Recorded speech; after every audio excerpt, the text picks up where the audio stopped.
श्रावणातील मंगलमय वातावरणात विहंग चॅरिटेबल ट्रस्ट आणि नगरसेविका परीक्षा प्रताप सरनाईक यांच्या वतीनं आयोजित करण्यात आलेली मंगळागौर स्पर्धा 2025 शनिवारी 2 ऑगस्ट रोजी ठाण्याच्या डॉ. काशीनाथ घाणेकर नाट्यगृहात अत्यंत उत्साही आणि पारंपरिक वातावरणात पार पडली। या भव्य स्पर्धेत ठाण्याचा ओळामाचोळा विधानसभा क्षेत्रातील 20 महिला सांघिक गटांनी रणरागिणी या प्रेरणादायी संकल्पनेवर मंगळागौर सादर केली। यावेळेला पारंपरिक आणि आधुनिक अशा 2 प्रकारात मंगळागौर स्पर्धेचं आयोजन करण्यात आलं होतं।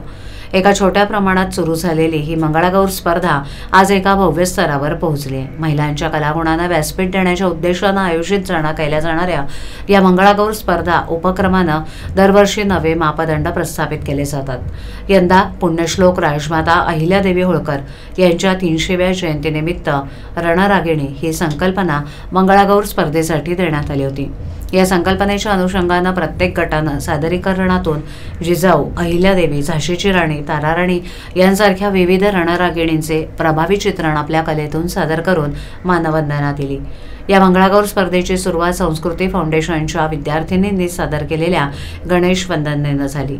परीक्षक म्हणून डॉ. ज्योती सावंत, वृषाली फडळे, सायली शिंदे आणि सुमित निषाद यांनी जबाबदारी पार पाडली। परीक्षा सरनाईक यांनी आपल्या मार्गदर्शनपर भाषणात महिलांच्या आरोग्यासंदर्भात कॅन्सर प्रतिबंधात्मक मार्गदर्शन केलं आणि ट्रस्टच्या वतीनं राबवण्यात येणाऱ्या उपक्रमाची माहिती दिली।